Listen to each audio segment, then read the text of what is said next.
My story begins several years ago when I was a rising star in the mechanisms of federal government and planning on a career within the political establishment in D.C. This wasn't to be, however, as I received what I thought at the time was a better offer. Believe it or not, the employment opportunity that led me to my current predicament began in a typically cloak and dagger manner. I was approached by a high-level but essentially anonymous, black-suited individual who claimed to work for an off-the-books agency interested in recruiting me for a special assignment, one that wouldn't just help my country but also the entire human race. It sounded so ridiculous that I almost laughed in the man's face, but I noted his expression was deadly serious and guessed he wouldn't react well to mockery. Besides, I must admit that I was intrigued by the man's mysterious offer. The opportunity I'd been presented with sounded too good to be true, and I thought taking on this unusual job role could propel my career to previously unheard of heights. And so, I accepted their offer and started down the path of no return. If I'd known the full truth back then, I would have told the G-Man to go to hell, but I didn't, and now here I am. Jump forward 6 months and I completed an intensive training program and attended a series of extraordinary briefings which had changed everything I thought I knew about our world and the wider universe. I used to believe that we, human beings, were at the top of the food chain, but now I know better. It's hard for me to pinpoint the exact moment when my courage failed me and I realized I no longer had any control over my situation. It wasn't when I was flown on board a military transport plane to a secret base in the Solomon Islands where I received my final briefing on this highly classified mission. Sure, I was nervous when they strapped me into my seat on board an experimental X-37C orbital test vehicle, the best in the U.S. Space Force's inventory. I believe I stood up pretty well during our launch into orbit as I joined the small club of humans who have traveled to space, although the actual numbers are far higher than most people know. I thought about the significance of the event and importance of my mission whilst also realizing that few would ever know what we'd embarked upon. Only a select number at the top echelons of the U.S. government knew of my mission, and the X-37 launch was a highly classified secret. Our rivals in China and Russia would be watching closely, of course, but their governments had been briefed and were in support of our operation. On this issue, if nothing else, all the nations of the Earth were on the same side. If the launch into orbit wasn't scary enough, our approach to the alien ship was truly terrifying. We saw the image on screen, that of a huge cigar-shaped spaceship capable of interstellar travel which dwarfed our own small craft and was adorned with high-tech weaponry beyond our wildest dreams. Our tiny X-37 was puny and pathetic in comparison, seeming like nothing more than a primitive canoe paddling towards a mighty battleship. I realized then that our alien hosts could easily blast our small ship into oblivion with a mere push of a button. But why would they destroy an unarmed diplomatic mission, you might ask? Well, the answer is that it's simply in their nature to be cruel and violent, and this will become self-evident as my account continues. I think my nerves finally shattered after we completed the complex docking procedure and boarded the alien warship, going through the invasive and thorough scanning process before we were permitted entry. I vividly recall sitting in the holding area, a grim and dark cell of cold metal, as we waited to discover our fate. My sole companion was one Captain Henderson, a hardened Special Forces veteran who was as tough as they came. Henderson was tasked with acting as my bodyguard during this dangerous mission. Our alien hosts didn't allow us to bring weapons on board their ship, but Henderson assured me he was an expert in hand-to-hand combat and so would be able to protect me if things went south. I wasn't so confident, however. As we sat in the darkened cell, I couldn't help but notice how Henderson was perspiring heavily as he struggled to contain his fear.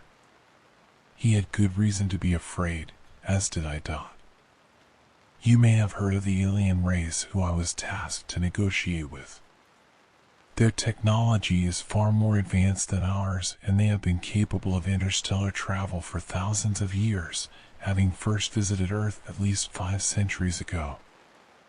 I'd never seen one in person, but their physical description was terrifying: a red-scaled reptilian race with cold predatory eyes and sharp teeth and claws which could rip through human flesh without the need for any of their advanced weaponry. What's more, they are a cruel and warlike species who secretly visit our planet for one reason only: to find victims for their torture games and sadistic hunts. Those unfamiliar with their origins simply call them reptilians or lizard people. They don't know the full story, however, since the global governments have hidden the truth from their people for decades. The reptilians are in actual fact the Empire of the Astri, a militaristic interstellar species from the TRAPPIST-1 star system who waged bloody war upon their neighbors for millennia before a new galactic order established an uneasy peace to keep the Astri and other aggressors in check. But the Empire didn't adapt well to this new peaceful order, and so they searched for alternatives to satisfy their violent urges, seeking out uncontacted backwater planets such as ours where they could continue to kill with relative impunity away from the vigilant eyes of the Galactic Confederation. And so, this is where I came in. You see, our global governments have been complicit in the Astri's atrocities for many decades. With no means of combating their vastly superior technology, we've effectively allowed the Astri to abduct, torture, and murder thousands of our citizens every year. In the United States, we simply turn a blind eye to these abductions, which inevitably occur in isolated areas, and the people they take are usually those who aren't missed: the homeless, drug addicts, or simply those without family or friends. In other countries, totalitarian regimes take the opportunity to donate victims to the Astri as a form of tribute, sending them prisoners, political dissidents, and so-called undesirables, as they cynically use the opportunity to kill 2 birds with 1 stone. This has been the state of affairs for too long, as the world leaders have sought to justify their secret collusion with the Astri mass murderers, believing that the sacrifice of countless thousands is necessary for the greater good, and because they fear the consequences of denying the alien slavers, knowing all too well that the Astri could devastate the Earth's surface with their space-based weaponry. But things have changed in recent times, which is why they sent me on this dangerous yet crucial diplomatic mission. For the first time in our history, we had a trump card to use against the Astri, and the powers that be back on Earth decided to play it. And so, I potentially had the future of humanity on my shoulders. That's a lot of pressure. But, as I sat in that holding area, I only hoped that the Astri wouldn't renege on their promise to allow us an audience and would instead simply throw the 2 of us out of the airlock, leaving us to die in the cold vacuum of space. I almost jumped out of my skin when I heard the hidden speakers burst to life and a mechanical voice spoke to us in near word-perfect English. Representatives of planet Earth. The screening process has been completed and you are permitted to board the SS Glory of the Empire. Proceed through the door and make your way down the corridor to the passenger cell.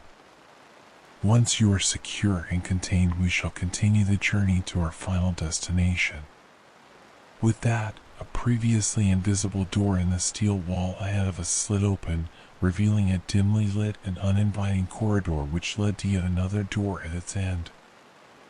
I experienced a moment of fearful trepidation, finding myself temporarily unable to stand up and walk until Captain Henderson silently pulled me up on my feet and practically frog marched me through the doorway. He whispered sternly in my ear whilst doing so, "They're watching. Don't show the fuckers any weakness or they'll destroy us." His harsh words forced a cold shudder up my spine, but I knew he was right. My extensive briefings on the Astri's culture and psychology left little doubt. All of our intelligence pointed to the Astri lacking in any empathy or mercy, at least towards our human race. Certainly, they believed in their own version of social Darwinism, an extreme ideology stating that only the strong would survive in a ruthless universe and weaker species should be crushed, enslaved, or destroyed. I tried to control my fear as I shakingly stepped forward, following Henderson down the dark, featureless corridor of cold steel, barely stopping myself from jumping when the airlock at the far end slid open to reveal what the ship's AI had disconcertingly described as the passenger cell. Cautiously walking inside, we saw a room not much different from the one we just left, cold, dark, featureless, and hostile, although we noted 2 cockpit-style chairs which seemed to have been designed for the human body. I was surprised since we'd been told not to expect any level of hospitality from our alien hosts, as the Astri regarded us an inferior species and certainly not their equals. I was highly suspicious, however, fearing this could be a trap. Looking to the hard-faced Captain Henderson, I thought about asking him what he thought of this, but then I remembered that our hosts were almost certainly watching and listening to everything we said and did, so I decided against it. Henderson took his seat without uttering a word, quickly and efficiently strapping himself in for the space journey to come. I followed his lead, watching him closely as I repeated his actions to secure my seatbelt. I didn't know how Henderson knew what to do and how he stayed so calm and confident under the circumstances. I supposed it was his training kicking in as he quickly adapted to this alien environment. I wish I had his confidence, but what we were facing scared the shit out of me. The experts from NASA and the Air Force had warned us that we'd be making a journey that would last months or even years in one of our rockets in the space of a few short hours. We had little knowledge of the Astri's technology, and most of our assumptions regarding their spacecraft were based on theory only. The assumption at the time was that Henderson and I would be traveling farther out than any Earth-based life form had done before, and we would be subjected to a G-force which no human being had previously experienced. They had no idea whether our bodies could survive the journey, and we had to take whatever assurances the Astri had given regarding our physical safety with a pinch of salt. So, you can imagine the fear I experienced when the ship's engines came to life and we were propelled through space at a tremendous speed. Imagine my surprise and relief when I discovered that our journey was not only survivable but also relatively comfortable, no worse than my time on board the X-37, which transported us into orbit. The flight deep into our own solar system lasted a mere 3 hours, and I felt my confidence growing as I realized we would make it through this leg of the journey. Maybe the Astri were genuine about wanting to enter negotiations, I told myself. Perhaps they were finally granting us the respect we felt we deserved. This is what I thought, but now I know I've been lulled into a false sense of security. I remember the moment we arrived at our destination, the ship slowing as a shutter screen on the far wall of our cell opened to reveal a stunning scene. Before us was Jupiter, the majestic gas giant and largest planet in our solar system. I stared out of the portal in stunned awe, admiring the mighty planet's glorious atmospheric bands and the famous Great Red Spot, an enormous anticyclonic storm which had raged for centuries and was large enough in dimensions to swallow up the Earth several times over. I found myself mesmerized by Jupiter's beauty and felt very humbled, knowing that I was one of the first human beings to observe the planet with the naked eye. The alien ship descended through Jupiter's orbit, accelerating towards the gray and rocky moon which I recognized as Europa.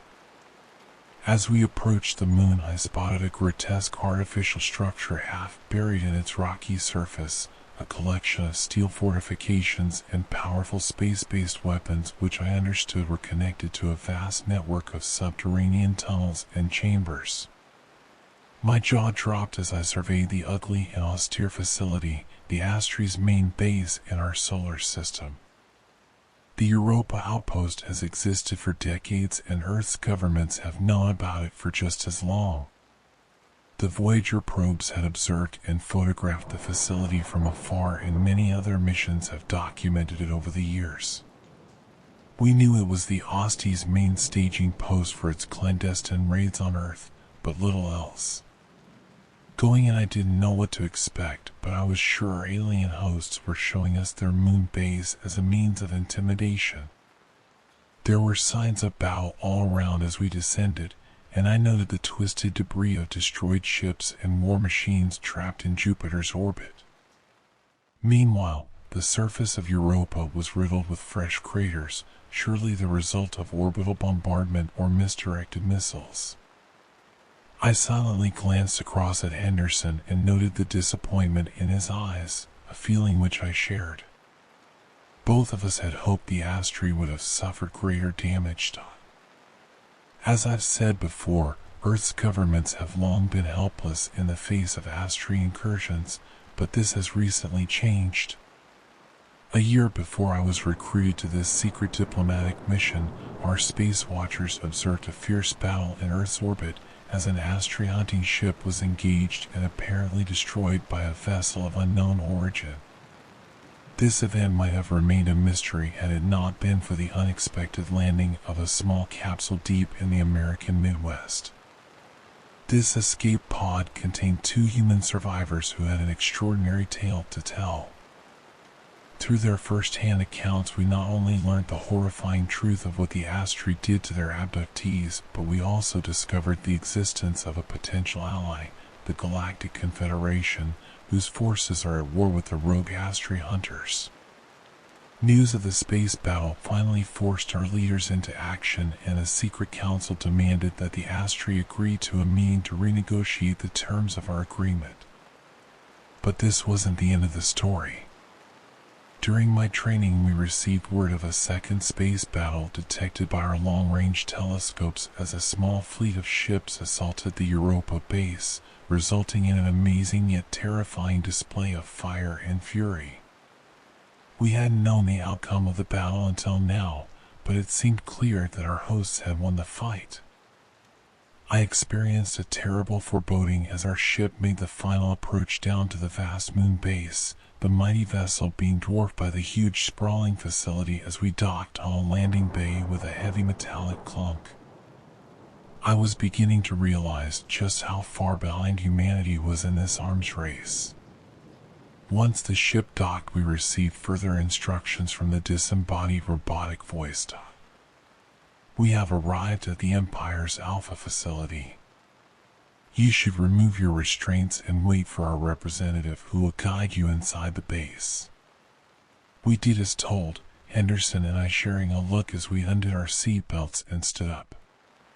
The far door activated, and I mentally prepared myself to see an Astri warrior in the flesh for the first time.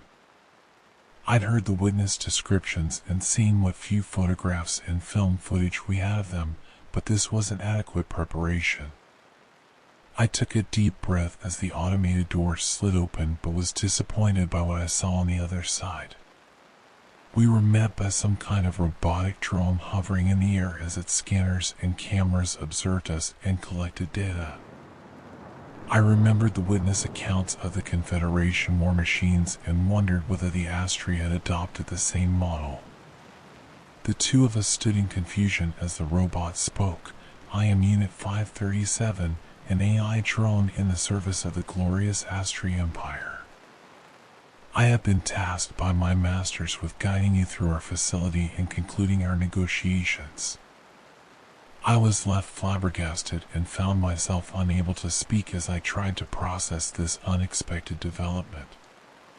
In the end, it was Henderson who broke the silence as he launched into an uncharacteristic outburst. What the hell is this? Where are the Astri delegates? This is not what we agreed.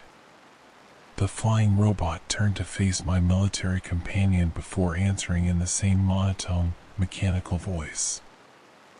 I know nothing of these arrangements you speak of. Let me assure you that I have been granted the necessary plenipotentiary powers by my masters. I would also advise you not to engage in any further emotional outbursts. My masters may view such tirades as acts of aggression and respond accordingly. Now, you must follow me. With that, the drone swung around and entered the facility. I shot Henderson an angry look and whispered, "What the hell were you thinking? Are you trying to get us both killed?" Henderson simply shook his head in despair before saying, "No plan survives first contact with the enemy. We need to adapt." I stared at my companion in confusion, wanting to ask him what he meant, but Henderson simply nodded and said, "Come on. Let's go."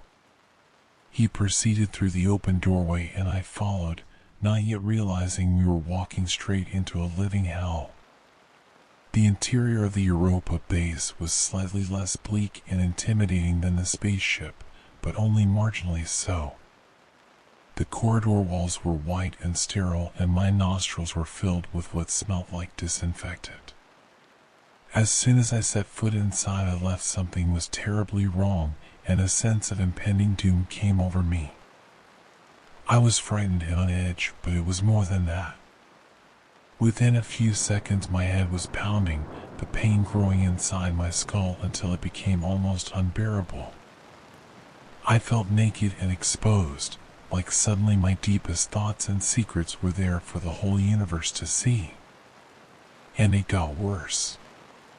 Suddenly my aching brain was assaulted by terrible, horrific images. I saw human beings tortured by the vile Astri killers, a man ripped to shreds by claws and teeth, a screaming woman strapped to a gurney and operated on without anesthetic, and many more scenes of ultra-violence.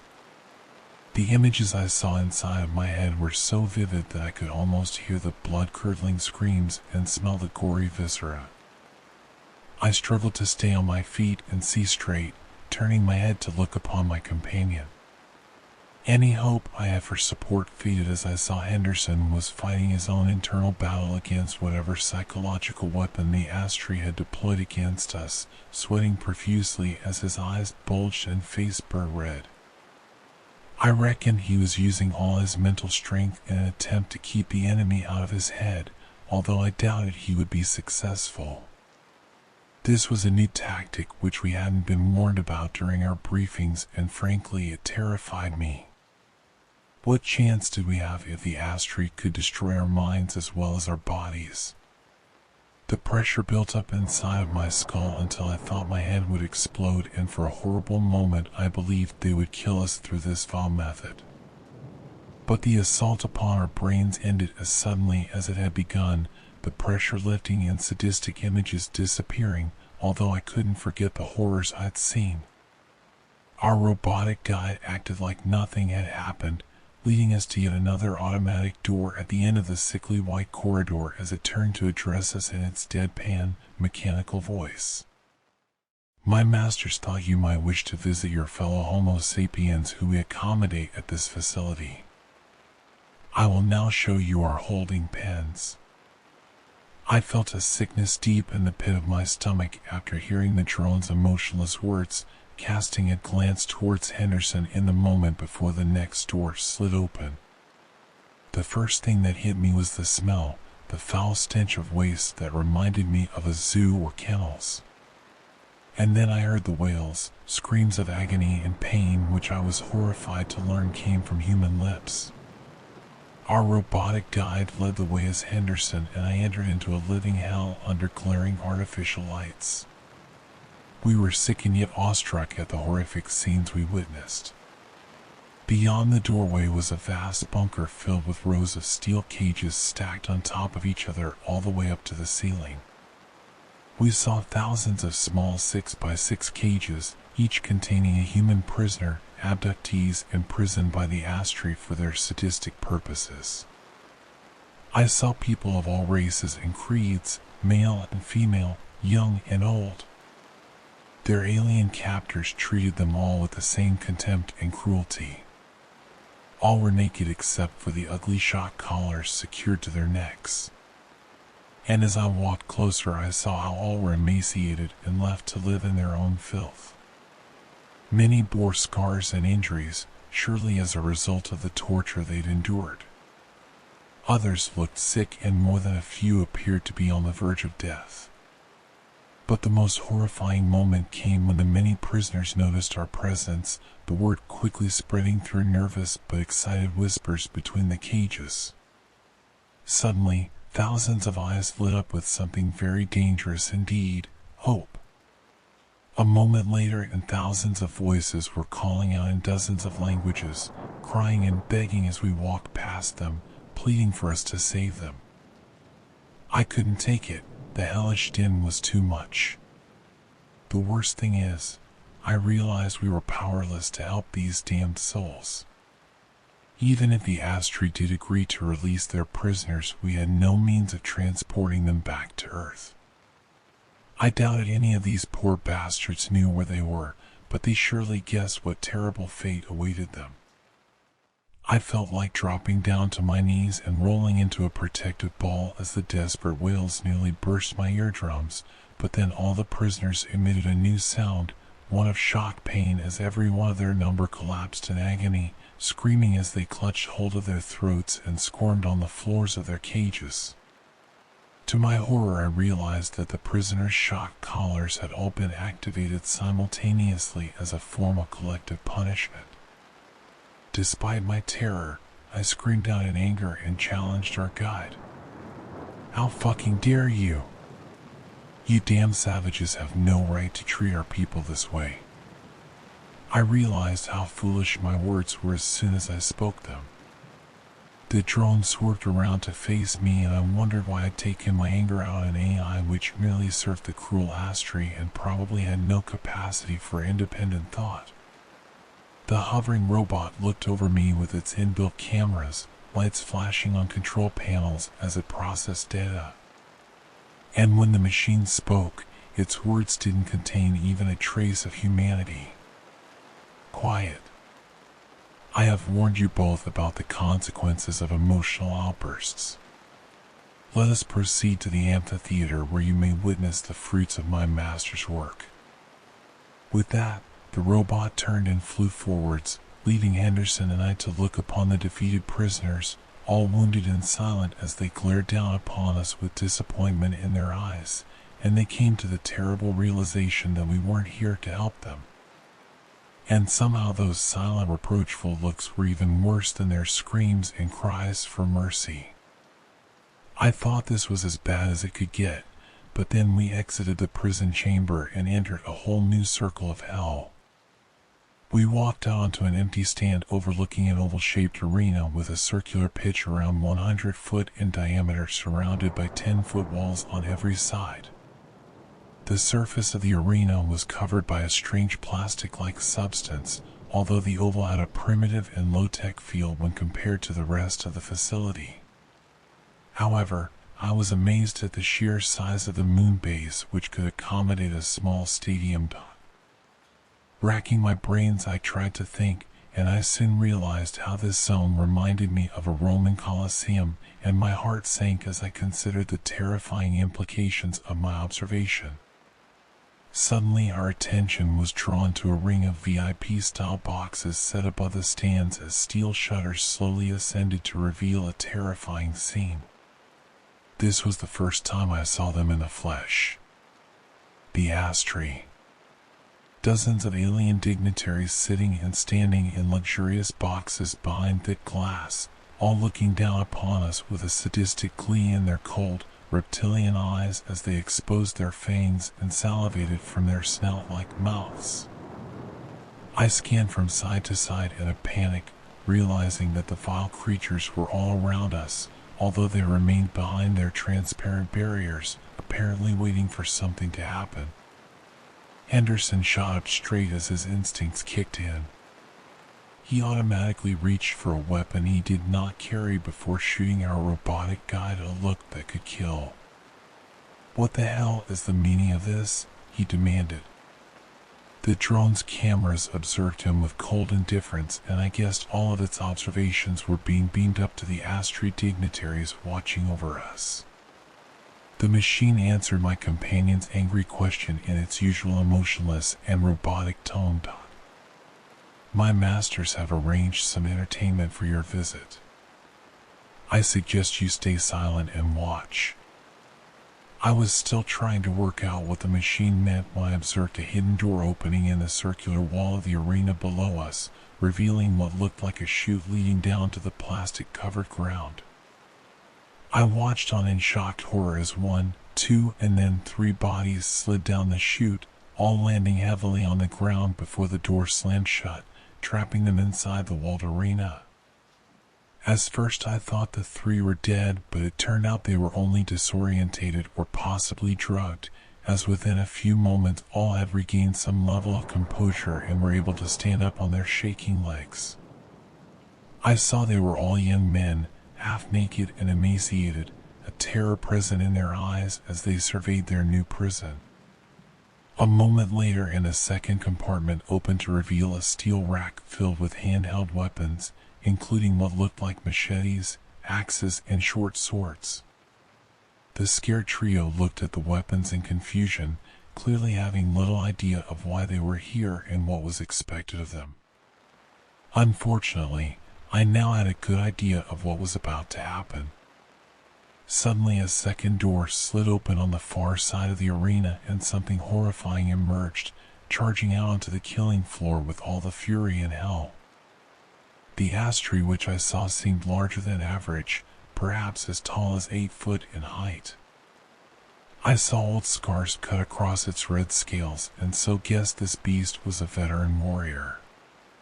Its lizard eyes were those of a cold and calculating predator, methodically scanning the kill zone as it sought out its victims. The warrior was armed with a long pike-like weapon, but it hardly needed the spear, as its teeth and claws were surely sufficient to tear its victims to shreds. I looked to the sealed boxes above and noted how the Astri spectators leaned forwards, their eyes widening with excitement as they relished the prospect of the violence to come. And then I glanced down to the 3 young men in the firing line, all confused, exposed, and terrified as they cast their eyes upon the beast. I wanted to shout out a warning to these men, but what good would it do? Henderson and I were powerless to intervene. The Astri warrior charged forward at an astonishing speed, unleashing an animalistic roar as it closed in on its prey. 2 of the men fled, running back to the wall and desperately trying to find a way out. The 3rd prisoner froze in the middle of the arena, dropping to his knees and pleading for mercy. But of course, he got none. I expected the warrior to run him through with its spear, but instead it unleashed a high kick, deftly using the 6-inch claw on its foot to slice deep into the man's throat, slicing his jugular open and spraying blood all over the plastic floor. The other 2 watched their companion's limp body drop to the ground as he continued to bleed, and the warrior cried out in triumph. The surviving men now knew that their only chance was to fight, and so they grasped hold of primitive weapons from the rack, the first taking a machete and the second arming himself with a sword. The sword-wielding man looked oriental in origin and seemed to have some combat skills. He was brave too, running forward to meet the warrior head-on and parrying the heavy blows from its spear. The fight didn't last long, however, as the sheer force of the Astri's attacks knocked the man down, forcing the sword from his hands. The human screamed as the alien brought its foot down upon his head, burying its claw deep into his skull. The 3rd and final man wasn't much of a fighter, but he did take his chance, attacking the beast from behind and hacking at it with his machete. The Astri's scaly hide was thick, but the blade still penetrated, causing the beast to cry out in pain and fury. It was hurt, but not badly, soon turning around to face its attacker. The human took one look into the alien's killer eyes and broke, throwing down his weapon and fleeing across the arena. The warrior didn't miss a beat, lifting its spear and throwing it with immense strength. The projectile flew through the air, striking the man in the back and impaling his body against the arena's wall. The dying man twitched as his life drained away, and the alien warrior roared in celebration of its bloody victory. Its fellow Astri were equally happy at the outcome, banging their claws against the glass in excitement as their sadistic urges were satisfied. I looked to Henderson and saw his fists were clenched tight and his face was red with fury. As for me, I just felt sick to my stomach at the atrocity we'd been forced to witness. I shook my head in disgust as I looked upon the hovering machine and spluttered out my emotional words. What's the point of all this? Why bring us all the way out here just to watch our people getting tortured and killed? I thought you wanted to negotiate, damn you. The robot paused briefly before delivering its telling response. Actually, my masters agreed to these negotiations in good faith. Your side has broken the terms of our agreement. I was left astonished and confused by this statement. What the hell do you mean? I demanded. Your skin came up clear, the machine explained, but your companions raised a red flag. I turned to face Henderson only to find he would not meet my eye. I noticed how his face had dropped and turned pale white as the sweat dripped from his pores. I was left speechless, but our robotic guide continued to explain the situation. The trace was subtle, but our sensors detected a viral infection in Captain Henderson's blood. Analysis of the virus confirms that it is genetically modified, specifically designed to be harmless to Homo sapiens but lethal to the Astri species. Clearly, the intention of Earth's governments was to infect and destroy the Astri population of this base with their crude biological weapon. My jaw dropped in disbelief and I thought this must be a lie. I turned to Henderson in hope of reassurance only to see him charge the robot with malicious intent, but the machine reacted instantly, extending a mechanical arm and firing a dart into Henderson's chest. He stumbled backwards, looking upon me with guilt before his eyes rolled up into his skull and he collapsed heavily onto the stand. I turned in time to see the killer bot re-aiming its extended arm in my direction as it prepared to fire a second shot. Wait! I screamed, but it was futile. The dart struck me in the center of my chest, causing me pain but not a fatal injury. But whatever poison the dart contained coursed through my veins and suddenly my whole body went numb. Next, I felt myself falling as my legs gave up and I hit the ground hard and my whole world went black. I awoke slowly, still feeling groggy as I opened my eyes and tried to move, only to find I could not. To my horror, I found myself inside a tight cage hanging over an enclosure of some kind. I could hardly move as the cage was so small, and when I looked down I saw a thick vegetation of tropical plants and a clearing directly below me. Glancing to my left, I found my companion Captain Henderson, awake and also trapped in a tight cage hanging over the enclosure. I opened my dry lips and forced out my words, shouting angrily as I chastised Henderson for his betrayal. What the fuck, man? You let them inject you with a biological weapon? Are you crazy? Henderson lowered his head, once again not meeting my eye. I was only following orders. Whose orders? I screamed. What lunatic ordered this attack? What made them think this madness would work? It was always a long shot, but the brass believed it was our best chance. But why? Why wasn't I told? What the fuck happened to our negotiations? Henderson sneered dismissively before answering me. Wake the hell up, man. The diplomatic mission was just a cover. We can't negotiate with these monsters. They treat us like prey for God's sake. The real mission was always a military one, and both of us are expendable. I was shocked, horrified, and angry upon hearing Henderson's revelation, although I had to admit that it made sense. But one thing was clear, Henderson's mission had failed, and now we were both in grave danger. As if on cue, we heard a heavy rustling from the vegetation below as something big tore through, making its way towards the clearing. I knew whatever beast they'd unleashed would be bad, but what emerged into the clearing was beyond my worst nightmares. My limited words will never do the monster justice, but the best comparison I can make is to a black spider grown to an enormous size. Its body must have been twice the size of a fully grown man, complete with 8 long, thick legs covered in a fur-like hair. And the creature had a set of 12 dark eyes like a kaleidoscope which scanned the kill zone with a predatory zeal. But, as if all this wasn't bad enough, the spider-like beast also had a long and thick tail with what looked like a stinger at its end, sharp, protruding and dripping with what I guessed was some kind of deadly venom. The monster squealed with excited glee when it saw us hanging in our cages, and I guessed what our captors had in store for us. There was an ominous beeping noise, and a moment later the bottom of Henderson's cage opened up, causing him to plummet down to the clearing below. I heard a sickening crack as he landed heavily and guessed that the military man had broken his ankle, but to his credit he got up on his feet and faced the monster. The beast scurried forwards on its 8 legs, screeching like a banshee as it lashed out with its stinger dot. Henderson managed to dodge the first 2 attacks, but the third struck him in the shoulder, causing him to scream in pain as he fell to the ground.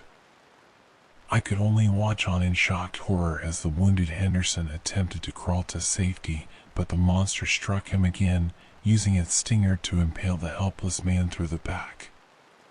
My companion screamed again, louder this time. He looked up at me with pain and terror in his bloodshot eyes, and a moment later the beast dragged him back into the thick undergrowth, Henderson still screaming as he faced his terrible fate. I didn't want to imagine what was happening to my companion, but just then a familiar robotic voice called out to reveal the horrifying truth. "My masters want you to know that the predator will not kill Captain Henderson. She will lay her eggs inside of his still living flesh, keeping him alive until they hatch. After which, her offspring will feast upon him. The whole process will last several days and will be excruciating for your companion." I shuddered in cold terror, the sickness rising from the pit of my stomach as I dry-retched in disgust. I could barely speak through my trembling lips, but somehow managed to utter a reply.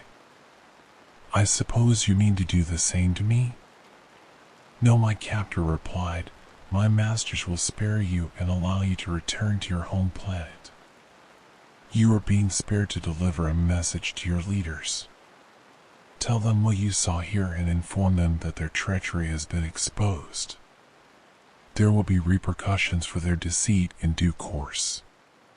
In the meantime, we are doubling the quota and expect delivery of the next batch of tributes within 1 of your weeks. Failure to comply will result in severe penalties." Those thinly veiled threats chilled me to my bones as I continued to hear Henderson's muffled screams, and my cage was slowly lifted away from the beast's enclosure. As it happened, the Astri kept their word and sent me home. I'm almost ashamed to admit my relief at living through the ordeal, and now I'm racked with survivor's guilt, not to mention terrified of what the Astri will do next. Once I got home, I was inevitably debriefed extensively and aggressively by various government suits and military brass, continuously ordered to recount the events of our botched mission. I think they knew how badly they'd fucked up and were truly frightened of the inevitable backlash. I believe some of my interrogators would have liked to pin the blame on me, but I guess others disagreed, because I was eventually released. I expect I'm not much longer for this world, however, as several witnesses have fallen victim to unfortunate accidents in recent months. Our leaders are scared because they know the Astri could come for them at any time. They'll do anything to save their own skins and to cover up their mistakes, and this includes sacrificing thousands of their own people as tributes to these monstrous killers. And so, I have decided to tell my story before it's too late. The threat we all face is more serious than ever, and our governments are complicit in the Astries atrocities. I don't know how we can win this war, but we must stand and fight, because the price of doing nothing is too much to bear.